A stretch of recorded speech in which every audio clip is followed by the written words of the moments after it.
+1 trial allotment May 24-നാണ് പ്രസിദ്ധീകരിക്കുക.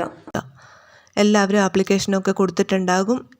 അഥവാ കൊടുക്കാത്തവരുണ്ടെങ്കിൽ അവസാന date ആവാറായി. അപ്പോൾ കൊടുക്കാത്തവരുണ്ടെങ്കിൽ എത്രയും പെട്ടെന്ന് ആപ്ലിക്കേഷൻ കൊടുക്കുക. അപ്പോൾ +1ൻ്റെ ട്രയൽ അലോട്ട്മെൻറ്റ് എന്താണ്, അതുപോലെ എങ്ങനെയാണ് അലോട്ട്മെൻറ്റ് ചെക്ക് ചെയ്യുന്നത്, അതുപോലെ അലോട്ട്മെൻറ്റ് റിസൾട്ട് അറിഞ്ഞതിന് ശേഷം എന്തൊക്കെ കാര്യങ്ങളാണ് ചെയ്യേണ്ടത് തുടങ്ങിയവയാണ് ഈ വീഡിയോയിൽ പറയുന്നത്.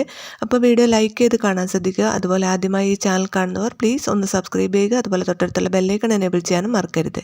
ട്രയൽ അലോട്ട്മെൻറ്റ് വൈകുന്നേരം 4 മണിയൊക്കെ ആകുമ്പോഴാണ് സാധാരണ പ്രസിദ്ധീകരിക്കാറുള്ളത്.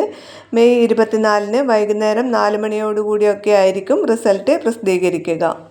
നൽകിയ ഡീറ്റെയിൽസിൻ്റെയും അതുപോലെ ഓപ്ഷൻസിൻ്റെയും അടിസ്ഥാനത്തിലാണ് ട്രയൽ അലോട്ട്മെൻറ്റ് ലിസ്റ്റ് പ്രസിദ്ധീകരിക്കുന്നത്. വിദ്യാർത്ഥികൾക്ക് അവരുടെ സ്കൂളിനെക്കുറിച്ചും അതുപോലെ പ്രവേശന സാധ്യതയെക്കുറിച്ചും ഒരു ഐഡിയ നേടാൻ ട്രയൽ അലോട്ട്മെൻറ്റ് സഹായിക്കുന്നു.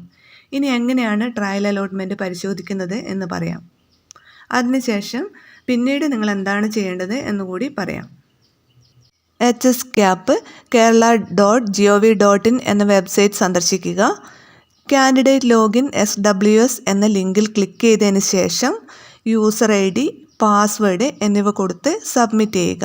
അലോട്ട്മെൻറ്റിൻ്റെ റിസൾട്ട് നിങ്ങൾക്ക് കാണാൻ കഴിയും. യൂസർ IDയും പാസ്വേഡും ആപ്ലിക്കേഷൻ നൽകുന്ന സമയത്ത് നിങ്ങൾ കൊടുത്തതാണ്. അക്ഷയ വഴിയൊക്കെയാണ് കൊടുത്തിട്ടുള്ളതെങ്കിൽ അവർ എഴുതി തന്നിട്ടുണ്ടാവും. ഇനി സ്കൂളിൽ നിന്നാണ് കൊടുത്തിട്ടുള്ളതെങ്കിലും അവർ യൂസർ IDയും പാസ്വേഡും തന്നിട്ടുണ്ടാകും. ട്രയൽ അലോട്ട്മെൻറ്റിൽ ഒരു കുട്ടിക്ക് അലോട്ട്മെൻറ്റ് ലഭിക്കുന്നത് A+ൻ്റെ അടിസ്ഥാനത്തിൽ മാത്രമല്ല.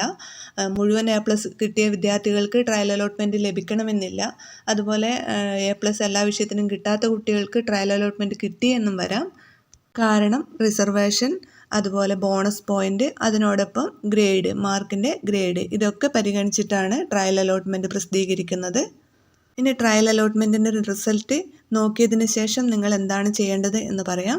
ട്രയൽ അലോട്ട്മെൻറ്റ് നോക്കിയതിന് ശേഷം പിന്നീട് ഒരു നിശ്ചിത സമയം തരും. അതിനുള്ളിൽ നിങ്ങൾക്ക് അപേക്ഷയിൽ എന്തെങ്കിലും തെറ്റായ വിവരങ്ങൾ നൽകിയിട്ടുണ്ടെങ്കിൽ അത് തിരുത്താനും അതുപോലെ തന്നെ ഓപ്ഷൻസ് ചേഞ്ച് ചെയ്യാനും പറ്റും.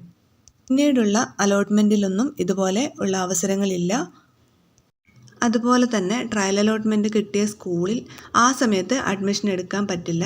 ഫസ്റ്റ് അലോട്ട്മെൻറ്റ് വന്നതിന് ശേഷം മാത്രമേ ഫീസ് അടിച്ച് ആവശ്യമായ രേഖകൾ സമർപ്പിച്ച് അഡ്മിഷൻ എടുക്കാൻ പറ്റൂ. ഇനി ഫസ്റ്റ് അലോട്ട്മെൻറ്റിൽ ഇഷ്ടപ്പെട്ട കോഴ്സും അതുപോലെ ഇഷ്ടപ്പെട്ട സ്കൂളും അല്ല ലഭിച്ചതെങ്കിൽ ഫീസ് അടയ്ക്കാതെ തന്നെ താൽക്കാലികമായി ആ സ്കൂളിൽ അഡ്മിഷൻ എടുക്കേണ്ടതാണ്. സെക്കൻഡോ തേർഡോ അലോട്ട്മെൻറ്റിൽ നിങ്ങൾക്ക് ആഗ്രഹിച്ച സ്കൂൾ ലഭിച്ചിട്ടുണ്ടെങ്കിൽ അവിടെ നിങ്ങൾക്ക് ഫീസ് അടിച്ച് സ്ഥിര അഡ്മിഷൻ എടുക്കാവുന്നതാണ്. അപ്പോൾ വീഡിയോ ലൈക്ക് ചെയ്യാൻ മാത്രമല്ല നിങ്ങളുടെ ഫ്രണ്ട്സിനും എല്ലാവർക്കും ഒന്ന് ഷെയർ ചെയ്ത് കൊടുക്കാനും മറക്കരുത്.